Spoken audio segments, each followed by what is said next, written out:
Hi, I'm Mike Turner, your friendly filmmaker, and I want to talk about how I capture audio when I'm shooting weddings. Stay right there, you're going to want to see this.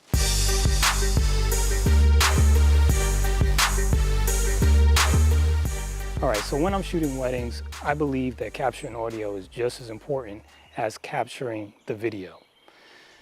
Now, there are different ways you can go about capturing audio, but let's start at the ceremony.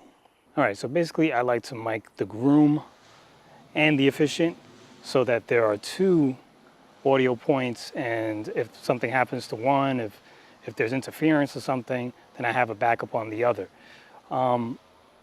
If you're running short on time, I would probably just worry about miking the groom. And the reason I would do that is not just because the groom is saying I do, blah, blah, blah. That's not it. I mean, most grooms, most brides, they don't even do their own vows anymore. So they're typically not talking much. The officiant is the one who's talking the most. So that's really who you want the mic to be, on, at least you would think that.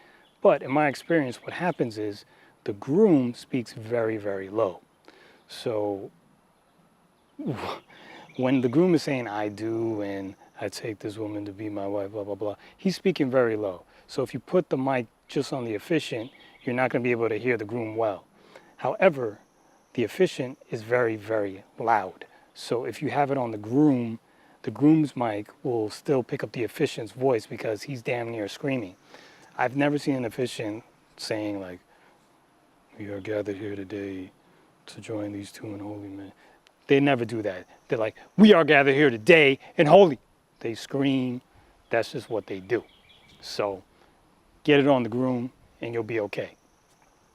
Now, the other thing, I don't just rely on those two mics, although that's typically all I ever need. Just in case, I always hook up to the DJ's mixer, or if there is no DJ at that point, because sometimes there's not, and you're doing a ceremony, but the bride, the groom, and the officiant are talking into a microphone, there's usually some type of mixer or some type of sound system that you can possibly hook up into. Sometimes you can't, but then I would just get an audio recorder and put it close to a speaker so that you're getting audio directly from the speaker. Now, hooking up into that mixer, the way I would do it is I use my Tascam Dr-40 recorder. This is what I always use to hook up. It works very well. There's multiple settings in here. The one I typically use is there's a dual setting that will basically record whatever you're recording at one level, and then it records a separate recording at a level that's 12 dB lower. So just in case something peaks, you have another recording that didn't peak. That's typically how I set it. You can also set it to record through the cable and to record through the internal mics at the same time. That's another way you can set it. So I find this to work pretty well. It's a nice backup. Sometimes I wind up just taking all the audio off of this. It's rare. I like to use the wireless mics whenever possible because those are getting plugged directly into my camera so that I don't have to sync and post, and I prefer to do that. So now let's talk about the wireless mics themselves that I hook on to the groom and the officiant. They're the Saramonic UW Mic 10 wireless receiver and transmitter. This unit comes with a wireless receiver and two transmitters for $400 new, which is very, very, very, very inexpensive because something like the Sennheiser, I think G3s are like $500 for the set. So you need one transmitter and one receiver in order for it to work. You can't hook up two transmitters to one receiver. So you have to have 4 units in order for it to work. And each set is basically $500 a piece, I believe, or $600. I can't remember. It's $500 or $600. So this is a value option. It's still UHF, so it's on a good wireless band. So you are getting a very, very clean signal. Just a quick tip, if you get a VHF set, those typically don't work very well. The range on them is shorter and you get more interference. So I would steer clear of those. They just don't work very well. I've tried them out before, but this thing works very well. I rarely get any interference on it. The audio comes in very clearly, especially when I hook it up to the JVC camera, because the preamps in this camera are so good. it sounds very, very, very high quality. Matter of fact, as I'm doing this right now, as I'm shooting this YouTube video, I'm using a saramonic unit and my JVC camera, so you can be a judge and see how good the audio is.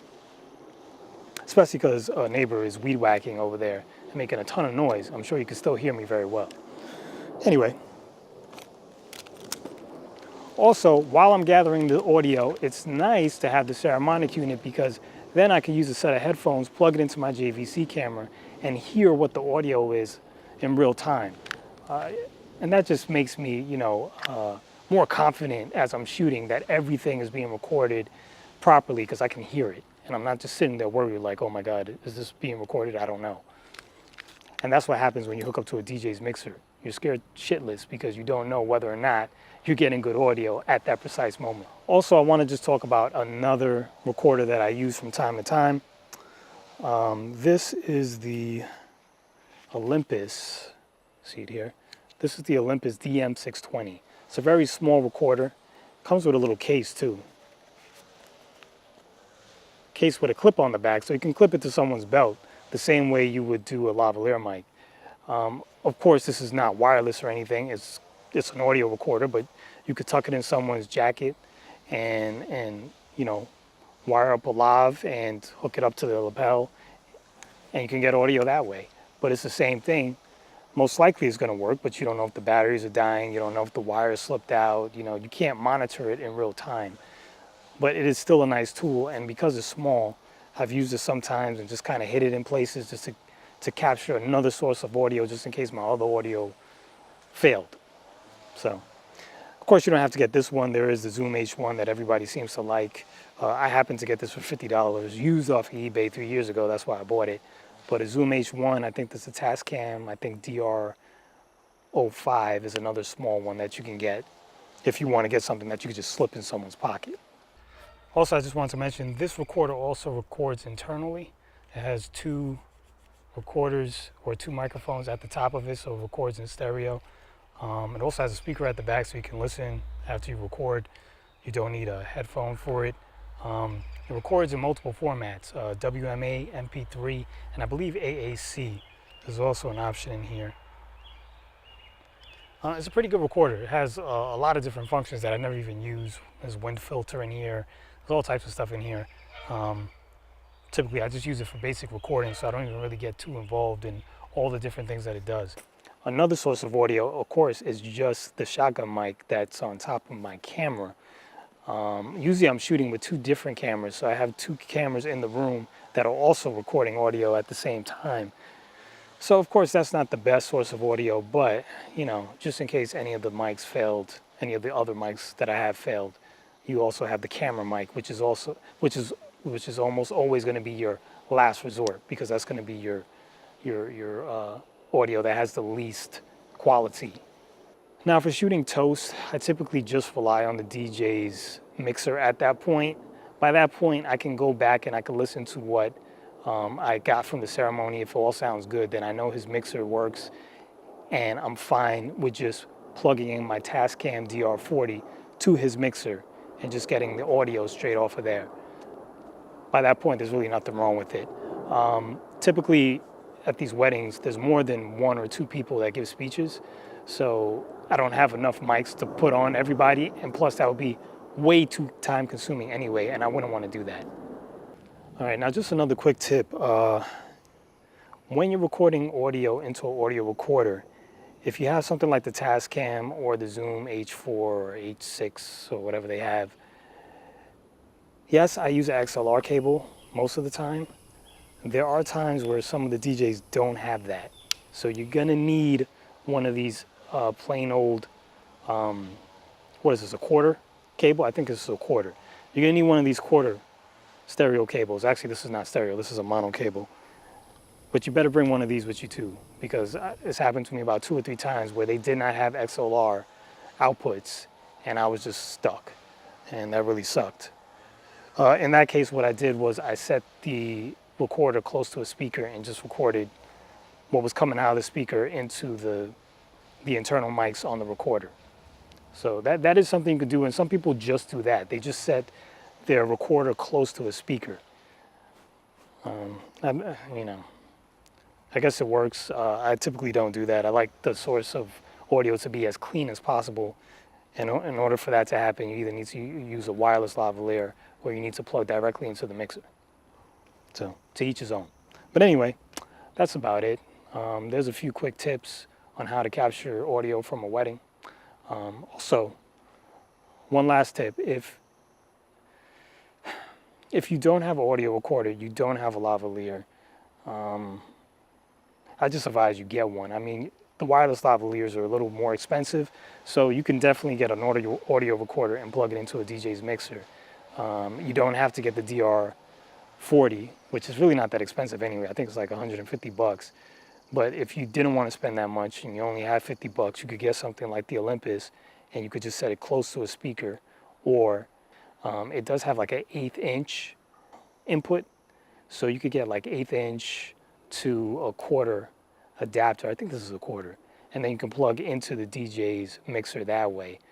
And it's a cheaper alternative, but you'll definitely still get very, very clean audio using something like that. Or you could get like 2 of those, and like I said, you could just clip it onto the groom. Not clip it on, but you know, you could clip it onto his waist, or you could put it in his jacket pocket, put a lavaliere to his mouth, boom, you're gonna get clean audio going right into that recorder. Any microphone that you use that is close to the subject is gonna be way better than the microphone that's on your camera that's 20 yards away from your subject. So whether it's something like this, it's a Tascam, it's a Zoom, it's a lavaliere mic, Sennheiser, Sony, Saramonic, doesn't really matter. Anything that's close to your subject is going to be better than the mic on the camera in all situations. So just get something that's going to give you better sound by being closer. So anyway, I hope you found that helpful. Hopefully that helps you capture some good audio when you're shooting weddings or any event. As always, go ahead and like the video.